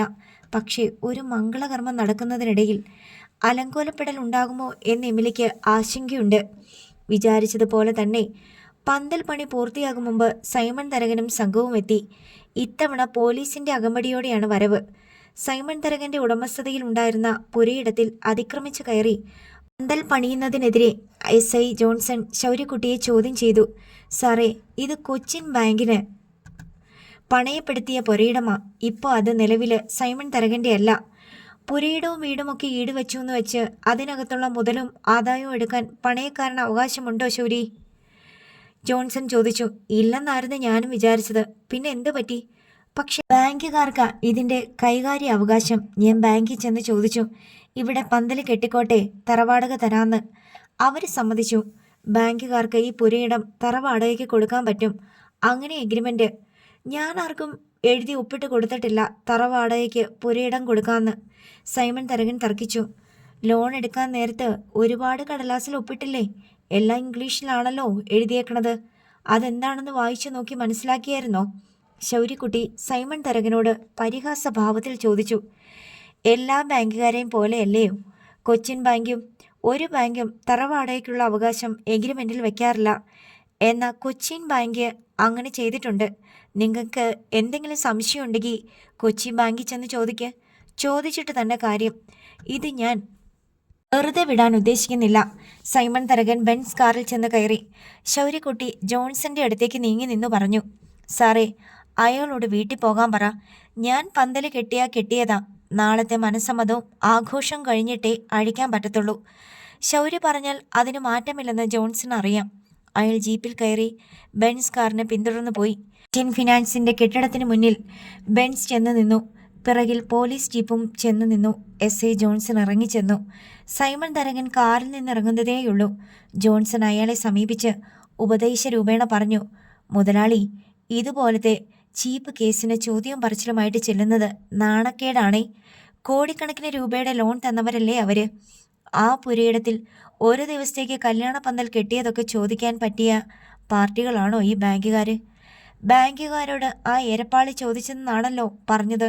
ആരോട് ചോദിച്ചിട്ട് ബാങ്കുകാർ അവന് സമ്മതം കൊടുത്തു? ഞാനും അവനും തമ്മിലുള്ള പോരും വഴക്കും വൈരാഗ്യവും അറിയാവുന്നവരാണല്ലോ ബാങ്കുകാർ. മുതലാളിക്ക് കുറച്ചിലാകും, വേറൊന്നും ഞാൻ പറയുന്നില്ല. ഞാൻ ചോദിക്കാനുള്ളത് ചോദിക്കും, ആരായാലും. ഈ കൊച്ചിൻ ബാങ്കുകാരൊക്കെ എന്നാ ഉണ്ടായത്? സൈമൺ തരകൻ നേരെ ബാങ്കിലേക്ക് കയറി ചെന്നു. ബേബി കുരുവിളയുമായി പന്തലിൻ്റെ കാര്യം സംസാരിച്ചു. അയ്യേ, മുതലാളി എന്തിനാണ് ഇങ്ങനത്തെ കച്ചറ കേസിലൊക്കെ ഇടപെടുന്നേ? നിങ്ങളുടെ ഡിഗ്നിറ്റി പോകും കേട്ടോ. ചൗരി, ഇവിടെ വന്ന് നിങ്ങൾ ഈട് വാങ്ങിയ തെങ്ങും പറമ്പിൻ്റെ ഒരൊറ്റ ദിവസത്തേക്ക് ഒരു കല്യാണ പന്തൽ ഇട്ടോട്ടെ എന്ന് ചോദിച്ചു. കൊടുക്കരുതായിരുന്നു. എൻ്റെ ശത്രുവാ അവൻ. ശത്രുവിന് എൻ്റെ പാളയത്തിൽ കൂടാരം പണിയാൻ അനുവാദം കൊടുക്കരുതായിരുന്നു. മുതലാളി, അവൻ ചോദിച്ചതൊന്നും നമ്മൾ കൊടുത്തില്ല. ഫാക്ടറിയും പ്ലാന്റും പണിയാൻ സ്ഥലം വാങ്ങാൻ വേണ്ടി അവൻ വായ്പ ചോദിച്ചു. മുതലാളി പറഞ്ഞതുകൊണ്ട് മാത്രം ഞാൻ കൊടുത്തില്ല. ഫിഷിംഗ് ബോട്ട് വാങ്ങാനും സ്ഥലം വാങ്ങി റിസോർട്ട് പണിയാനും അവൻ ലോൺ ചോദിച്ചു. മുതലാളിയെ ഓർത്ത് ഞാൻ കൊടുത്തില്ല. എൻ്റെ വീട്ടുമുറ്റത്തിനരികെ പുരയിടത്തിലോട്ട് അല്പം കയറി ഒരു പന്തൽ കെട്ടിക്കോട്ടെ എന്ന് ചോദിച്ചപ്പം അതും കൂടെ ഇല്ലാന്ന് പറയാൻ തോന്നിയില്ല. അവൻ നാളെ തന്നെ അഴിച്ചു മാറ്റിക്കോളും. അത്രയെങ്കിലും നമ്മൾ സഹകരിച്ചില്ലെങ്കിൽ അവൻ എന്ത് വിചാരിക്കും? കൊച്ചിൻ ഫിനാൻസിന് അവനോടെന്തോ വ്യക്തിവൈരാഗ്യം ഉണ്ടെന്ന് അല്ലേ? ഞാനൊരു ബാങ്ക് മാനേജരല്ലേ? പറഞ്ഞു വന്നപ്പോൾ ബേബി കുരുവിള പറഞ്ഞതിലും കാര്യമുണ്ടെന്ന് സൈമൺ തരകന് തോന്നി. പക്ഷേ മുതലാളിയോടുള്ള ഞങ്ങളുടെ ബന്ധം വേറെ, ശൗര്യയോടുള്ള സമീപനം വേറെ. മുതലാളിക്ക് ഇനിയും ഞങ്ങൾ ലോൺ തരും. വള്ളക്കാർക്ക് കൊടുക്കാൻ പൈസ വേണമെങ്കിൽ എന്നോട് ചോദിച്ചാൽ മതി. സൈമൺ മുതലാളി അത് കേട്ട് സംപ്രീതനായി. ഫാക്ടറിയുടെയും ഐസ് പ്ലാന്റിൻ്റെയും പണിയൊക്കെ നന്നായിട്ട് നടക്കുന്നുണ്ടല്ലോ മുതലാളി. ഞാൻ അന്വേഷിക്കാറുണ്ട്. അതെല്ലാം ഞാൻ സ്പീഡാക്കി. അവൻ വേറെ പണിഞ്ഞുകൊണ്ട് വന്ന സ്റ്റേ കൊടുക്കാൻ ഏർപ്പാടാക്കി. സൈമൺ മുതലാളിയോടാണോ അവൻ്റെ കളി? അവൻ മനസ്സിലാക്കട്ടെ. ബോട്ടുകളൊക്കെ നന്നായിട്ട് പോകുന്നില്ലേ? കടലിൽ പണി കുറവാ. 2 എണ്ണം പോയിട്ടുണ്ട്. ഇപ്പോൾ 25 ദിവസമായി. പുറംകടലിലല്ലേ, 40-45 ദിവസമൊക്കെ കഴിഞ്ഞേ വരൂ. അവരുടെ ഫ്രീസറിൻ്റെ അറകളെല്ലാം മീൻ കൊണ്ട് നിറയണ്ടേ? ഒരു ബോട്ട് എവിടെ? അതിന് പണിക്കാരെ കിട്ടിയില്ല. കടലിൽ പോയ 2 ബോട്ടിലും തെലുങ്കന്മാരും തമിഴന്മാരുമാ. ബോട്ട് തന്ന ഏജൻറ്റ് ശരിയാക്കി തന്നതാ. നമ്മുടെ ഇവിടെ ആർക്കാ ബോട്ടിലെ പണി അറിയാവുന്നേ? മറ്റേ ബോട്ടും കൂടെ കടലിലിറക്കണം. കോടി രൂപ എണ്ണിക്കൊടുത്ത് ബോട്ട് വാങ്ങിയിട്ട് അത് വെറുതെ ഹാർബറിൽ കിടന്നാൽ ഭയങ്കര നഷ്ടമാ. അതും ഓടിക്കണം. പണിക്കാരെ തിരക്കി പിടിക്കണം. കുശലം പറച്ചിൽ കഴിഞ്ഞ സൈമൺ തരകൻ ബേബി കുരുവിളയ്ക്ക് കൈ കൊടുത്ത് പിരിഞ്ഞു. എമിലിയുടെ മുറ്റത്തും സൈമൺ തരകന്റെ തെങ്ങും പറമ്പിലുമായി അനേകം കൂടാരങ്ങളായി പണിത പന്തലിൽ ജാനറ്റിന്റെ മനസ്സമ്മതശേഷമുള്ള സൽക്കാരം പൊടി പൊടിച്ചു. ഊണിന് കടൽ വിഭവങ്ങളായിരുന്നു ഏറെയും.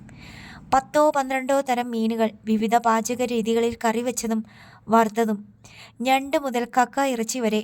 ഇറച്ചി വിഭാഗത്തിൽ ചിക്കൻ, മട്ടൻ, ബീഫ് എന്നിവ. ചെല്ലിക്കടപ്പുറത്ത് ശൗര്യക്കുട്ടി ക്ഷണിക്കാത്തവരായി ആരും ഉണ്ടായിരുന്നില്ല. വൈകുന്നേരം ഈവന്റ് മാനേജ്മെന്റ് അവതരിപ്പിച്ച ഗാനമേളയും സിനിമാറ്റിക് ഡാൻസും. ഒരു പള്ളി പെരുന്നാൾ പോലെയോ ഉത്സവം പോലെയോ ആയിരുന്നു ആഘോഷങ്ങൾ. ശൗര്യക്കുട്ടി മനസ്സിൽ കണ്ട പോലെ ചെല്ലിക്കടപ്പുറത്തുകാർക്ക് മറക്കാനാവാത്ത ഒരനുഭവമായി മാറി ജാനറ്റിന്റെ മനസ്സമ്മതം. എന്നാൽ ഇന്ന് കല്യാണത്തിന് ചെല്ലിക്കടപ്പുറത്തുകാർ കുറവാണ്. ആകെ 2 ടൂറിസ്റ്റ് ബസ്സിൽ കൊള്ളാവുന്നത്ര ആളുകളെ വിരുന്നുകാരായി ഉണ്ടായിരുന്നുള്ളൂ. പക്ഷേ ചെറുക്കൻ്റെ വീട്ടുകാരും കൂട്ടുകാരുമായി വലിയൊരു ജനസമൂഹം പൂങ്കാവ് പള്ളി പരിസരത്തുണ്ടായിരുന്നു. 12 മണി കഴിഞ്ഞ് 10 മിനിറ്റ് കൂടി ആയപ്പോൾ ബിജോയ് ജാനറ്റിന്റെ കഴുത്തിൽ മിന്നുകെട്ടി. ബിജോയും കുടുംബക്കാരും കൂടി അവർക്ക് ആകാവുന്ന വിധത്തിൽ സൽക്കാരം ഒരുക്കിയിരുന്നു. കല്യാണവും സൽക്കാരവും കഴിഞ്ഞ് പെണ്ണിനെ ചെറുക്കൻ്റെ വീട്ടിൽ കൊണ്ടുവിടാൻ പെണ്ണിൻ്റെ വീട്ടുകാരെല്ലാം പോയി. വീട് കാണാത്തവർ കണ്ട് തൃപ്തിപ്പെട്ടു. ജാനറ്റിന്റെ ശിഷ്ട ജീവിതം ബിജോയുടെ കരങ്ങളിൽ ഏൽപ്പിച്ച് എമിലിയും ശൗര്യക്കുട്ടിയും മടങ്ങി. പീറ്ററിനെ ഹോസ്പിറ്റലിൽ നിന്ന് ഡിസ്ചാർജ് ചെയ്തു. പീറ്റർ ഇപ്പോൾ വീട്ടിൽ സമ്പൂർണ്ണ വിശ്രമത്തിലാണ്. പീറ്റർ മാത്രമല്ല, ആൻ്റപ്പനും ജോമോനും വിശ്രമത്തിൽ തന്നെ. കാരണം പണിയൊന്നുമില്ല. കൊല്ലംപറമ്പിൽ മീറ്റ് സ്റ്റാൾ പൂട്ടി. ജീസസ് മീറ്റ് സ്റ്റാൾ കിലോഗ്രാമിന് 100 രൂപ കുറച്ച് സൂപ്പർ ബീഫ് വിൽക്കുമ്പോൾ ആൻ്റപ്പന് തൻ്റെ ഇറച്ചിക്കട പൂട്ടുകയല്ലാതെ മറ്റ് മാർഗമൊന്നുമില്ലായിരുന്നു. ജീസസ് മീറ്റ് സ്റ്റാൾ ഇറച്ചി വിൽക്കുന്നത് നഷ്ടത്തിലാണെന്ന് ആൻ്റപ്പന് തീർച്ചയുണ്ട്. 1 കിലോയിൽ കുറഞ്ഞത് 50 രൂപയെങ്കിലും അവന്മാർക്ക് നഷ്ടമുണ്ട്. ആൻ്റപ്പൻ ആരോടൊന്നില്ലാതെ അവലാതിപ്പെട്ടു. ഇപ്പം തന്നെ എത്ര ലക്ഷം രൂപയുടെ നഷ്ടം വന്നു കാണും. അവൻ എങ്ങനെ പിടിച്ചു നിൽക്കും? എത്ര കാലം നിൽക്കും? കയ്യിലെ കാശ് തീരുമ്പോൾ നിർത്തേണ്ടി വരുമല്ലോ, ജോമൻ പറഞ്ഞു. അവൻ്റെ കയ്യിലെ കാശ് തീരുന്ന ലക്ഷണമൊന്നും കാണുന്നില്ല, പീറ്റർ അഭിപ്രായപ്പെട്ടു. പീറ്ററിൻ്റെ നെഞ്ചും പുറവും ചുറ്റി വരിഞ്ഞു കെട്ടിയ പ്ലാസ്റ്റർ ഇനിയും നീക്കം ചെയ്തിട്ടില്ല. പ്ലാസ്റ്റർ വെട്ടിമാറ്റി സ്വതന്ത്രമായി ശ്വാസം വിടാൻ ഇനിയും 4 ദിവസം കൂടി കാത്തിരിക്കണം. പീറ്ററിന് കിടക്കുമ്പോൾ ശ്വാസോച്ഛ്വാസത്തിന് വലിയ ബുദ്ധിമുട്ടില്ല. ഇരിക്കുന്ന നിലയിൽ ശ്വാസമെടുക്കാൻ ബുദ്ധിമുട്ടുണ്ട്. വല്ലതും കഴിച്ച് വയർ നിറഞ്ഞിരിക്കുന്ന അവസ്ഥയിൽ ശ്വാസം മുട്ടലിനൊപ്പം നെഞ്ചുവേദനയും ഉണ്ടായിരുന്നു. പീറ്ററിൻ്റെ നെഞ്ചിനെ പൊതിഞ്ഞ പ്ലാസ്റ്റർ നീക്കം ചെയ്യാൻ പോകേണ്ടതിൻ്റെ തലേ ദിവസം ജെയ്സമ്മയുടെ മൂത്ത സഹോദരൻ ഫിലിപ്പ് കൊല്ലംപറമ്പിൽ വീട്ടിലെത്തി. കഴിഞ്ഞ 35 വർഷമായി അമേരിക്കയിലെ ചിക്കാഗോയിലാണ് ഫിലിപ്പ് താമസം. ജോലിയും ഭാര്യയും മക്കളും എല്ലാം ചിക്കാഗോയിൽ തന്നെ. 5-6 വർഷം കൂടുമ്പോഴാണ് നാട്ടിലെത്തുക. അങ്ങനെ വരുന്നത് തന്നെ തറവാട്ട് സ്വത്തിൽ നിന്ന് പരമ്പരാഗതമായി കിട്ടിയ നുറുങ്ങ് പ്രോപ്പർട്ടികൾ വിൽക്കാൻ വേണ്ടിയാണ്. അതെല്ലാം വിറ്റുകഴിഞ്ഞു. എൻ്റെ പ്രായോഗിക ഭാഷയിൽ പറഞ്ഞാൽ ഇനി 2 വരവ് കൂടി വരേണ്ടി വരും. ഒന്ന് അപ്പൻ മരിക്കുമ്പോൾ, അടുത്ത വരവ് അമ്മ മരിക്കുമ്പോൾ. അതോടെ ജനിച്ചു വളർന്ന നാടുമായിട്ടുള്ള പൊക്കിൽ കൊടി ബന്ധം കൂടി അറ്റുപോകും. 2 സഹോദരന്മാരുടെയും ഏക സഹോദരിയുടെ മരണം കൂടി ഫിലിപ്പ് മുന്നിൽ കാണുന്നുണ്ട്. പക്ഷേ വരുന്ന കാര്യം സംശയമാണ്. കാരണം ഫിലിപ്പ് അതിനു മുന്നേ പോകാൻ സാധ്യതയുണ്ട്. ഇളയവരാണ് മറ്റു 3 പേരും. കസിൻസ്, അളിയൻസ്, കൊച്ചപ്പൻ, കുഞ്ഞമ്മ ഇത്യാദി മരണങ്ങളൊന്നും ചിക്കാഗോയിൽ നിന്നുള്ള ഫ്ലൈറ്റ് ടിക്കറ്റിന് മതിയായ കാരണപ്രേരണകളല്ല. കൊല്ലംപറമ്പിൽ വീട്ടിൽ എത്തിച്ചേരുന്നതിന് മുമ്പ് തന്നെ ജെയ്സമ്മയുടെ ഫിലിപ്പാങ്ങള ആൻ്റപ്പനും മക്കളും ശൗര്യക്കുട്ടി എന്നൊരുത്തനുമായി ഉണ്ടാക്കിയ വഴക്കുകളെക്കുറിച്ച് ചില പൊട്ടും പൊടിയും മറ്റ് ബന്ധുജനങ്ങളിൽ നിന്ന് കേട്ടിട്ടുണ്ടായിരുന്നു. ജെയ്സമ്മ ഒരുക്കിയ സ്വീകരണ സൽക്കാരങ്ങൾക്കിടയിൽ ബാക്കി വിശദാംശങ്ങൾ കൂടി അമേരിക്കൻ ഫിലിപ്പാങ്ങള ചോദിച്ചറിഞ്ഞു. ജെയ്സമ്മ ഏറെക്കുറെ സത്യസന്ധമായും ആൻ്റപ്പൻ്റെയും മക്കളുടെയും വീറും വൈരാഗ്യവും മേമ്പൊടി ചേർത്തും സംഭവ വിവരണങ്ങൾ നൽകി. എല്ലാം കേട്ടിട്ട് സമാധാനപ്രിയനും ശാന്തനും നിസ്സംഗനുമായ ഫിലിപ്പാങ്ങള മറ്റുള്ളവരെക്കാൾ മുതിർന്ന ആളെന്ന നിലയിൽ ഒരു ഉപദേശം കൊടുത്തു. അവൻ എത്ര കേമനാണെങ്കിൽ അവനോട് ഇണങ്ങിപ്പോകുന്ന കാര്യം പരിഗണിക്ക്. നമുക്കതല്ലേ സമാധാനം. അവൻ്റെ മുന്നിൽ തോറ്റുകൊടുക്കാനോ? അങ്കിൾ എന്താ ഈ പറയണത്? പീറ്റർ രോഷം കൊണ്ടു. എടാ, ടെൻഷൻ ഒഴിവാക്കണം. അടിയും പിടിയുമൊക്കെ വലിയ ടെൻഷനാ. അത് നടത്തുന്നവർ കളത്തിൽ ജയിച്ചാലും അവൻ്റെ മനസ്സിൽ തോറ്റുപോകും. അടിയും പിടിയും വേണ്ടെന്ന് വെച്ച് ഒഴിഞ്ഞു നടന്ന കളത്തിൽ തോറ്റുപോയേക്കും. പക്ഷേ മനസ്സിന് നല്ല സുഖമാ. ടെൻഷനില്ല. ടെൻഷൻ എന്ന് പറയുമ്പോൾ എല്ലാം ഉണ്ട്. മുൻകരുതൽ, വക്രബുദ്ധി, ശത്രുഭയം, ശത്രുവിനെതിരെയുള്ള പ്ലാനിങ്. ഒരു സമാധാനവും കിട്ടത്തില്ല. ഇപ്പം ഞങ്ങൾ എന്നാ ചെയ്യണമെന്ന് അങ്കിള് പറയണത്? പീറ്റർ ചോദിച്ചു. കോംപ്രമൈസ്. എൻ്റെ സംഭാഷണം നടത്ത്. നമ്മുടെ പെണ്ണ് അവൻ്റെ വീട്ടിലല്ലേ? നമ്മുടെ കച്ചവടം അവൻ പൂട്ടിച്ചില്ലേ? പീറ്ററിൻ്റെ വാരിയിൽ എത്രണ്ണം അവൻ ഒടിച്ചു? ഇനി ജോമോനുള്ളതും ആൻ്റപ്പനുള്ളതും വരാനിരിക്കുന്നു. ഇത്രയും ചെയ്തവൻ അതും തരും, ഉറപ്പിച്ചു. ആൻ്റപ്പൻ്റെ കാലിൽ നിന്നൊരു പെരുപ്പ് കയറി. പേടിയുടെ ഒരു ചെറു കുളിര്. തണ്ടയിലെ രോമകുത്തുകൾ തെളിഞ്ഞു. തൻ്റെ വാരിയലുകൾ ഒടിയുന്ന രംഗം സങ്കല്പിച്ചതും അയാൾ കണ്ണിറുക്കി അടച്ചു കളഞ്ഞു. ശൗരി, പേര് തന്നെ അവൻ ആളും മിടുക്കനാണല്ലോ. അവനോട് കോംപ്രമൈസിന് പോ. നാണക്കേടൊന്നും വിചാരിക്കണ്ട. നമ്മുടെ മോൾ അവിടെ അല്ലേ? അവളെ കാണാൻ ചെല്ലാവല്ലോ. ഫിലിപ്പ് പറഞ്ഞു. ആരും മിണ്ടുന്നില്ല. ഇതെല്ലാം നിങ്ങൾ ഉണ്ടാക്കി വെച്ചതാ. അവളെ മറ്റേ പയ്യന് കെട്ടിച്ചു കൊടുത്തിട്ട് തോളയെ കൈയിട്ടുകൊണ്ട് നടക്കേണ്ടവരല്ലയോ നിങ്ങൾ? വല്ല പ്രശ്നം ഉണ്ടാകുമായിരുന്നോ? ഇപ്പോൾ ഇനി ഒന്നീന്ന് തുടങ്ങണ്ടേ? സാരമില്ല, സമയമുണ്ട് ഇഷ്ടം പോലെ. അവനെ പോലെ ഒരുത്തനെ ബന്ധുവായിട്ട് കിട്ടിയ പിന്നെ പേടിക്കാൻ എന്താ ഉള്ളത്? തല മാത്രം മതിയോ നമുക്ക്? അതിനകത്ത് ബുദ്ധി വേണ്ടായോ? പൂട്ടിയ കട തുറക്കണ്ടായോ? ഇനിയെങ്കിലും വാരിയല്ല ഒരെണ്ണം ഒടിയാതെ നോക്കണ്ടായോ? ജയ്സമ്മയുടെ ഫിലിപ്പാങ്ങള പറഞ്ഞുകൊണ്ടേയിരുന്നു. ജയ്സമ്മ അപ്പോഴെല്ലാം തലകുലുക്കുകയും മൂളുകയും ഭർത്താവിനെയും മക്കളെയും അർദ്ധഗർഭമായി നോക്കുകയും ചെയ്യുന്നുണ്ടായിരുന്നു. മുറ്റത്തിൻ്റെ കോണിൽ മണ്ണിൽ പാതി ഇഴിച്ചിട്ട് ഇരുമ്പ് പാരയിൽ തേങ്ങ പൊതിച്ചെടുത്ത് അതിൻ്റെ തുരുമ്പ് കളയുകയായിരുന്നു ഷീബ. യും ജാനറ്റും വിരുന്നിന് വന്നിട്ടുണ്ട്.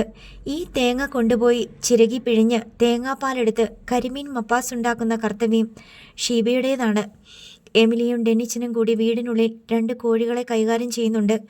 കുഞ്ഞന തന്നെ കൊണ്ടാവുന്ന വിധം ചള്ളാസ് ഉണ്ടാക്കിക്കൊണ്ടിരിക്കുന്നു. ഒരു ജീപ്പ് വരുന്നതിൻ്റെ പരിചിതമായ ഇരമ്പം കേട്ട് ഷീബ തലതിരിച്ചു നോക്കി. എൻ്റെ ദൈവമേ, വീട്ടിൽ നിന്നാണല്ലോ. ഷീബ അന്തം വിട്ട് ആത്മകഥം പറഞ്ഞു. ഇപ്പോൾ വീട്ടുമുറ്റത്തേക്ക് ഫ്രണ്ട് വീൽ രണ്ടും കയറ്റി നിർത്തി. ബിജോയുടെ കാർ മുറ്റത്ത് കിടന്നതിനാൽ മുന്നോട്ട് വരാൻ ഇടമില്ല. ജീപ്പിൽ നിന്ന് ആൻ്റപ്പൻ ഇറങ്ങി. പിറകെ ജോമോൻ. ഇനി ആരൊക്കെയുണ്ടെന്ന് നോക്കാനുള്ള ധൈര്യം ഷീബയ്ക്ക് കിട്ടിയില്ല. അവൾ തേങ്ങയുമായി തിണ്ണയിലേക്ക് ഓടിക്കയറി. വാതിൽ പടിയിൽ കാലിടിച്ചതോടെ തേങ്ങ കയ്യിൽ നിന്ന് നിലത്തേക്ക് വീണു.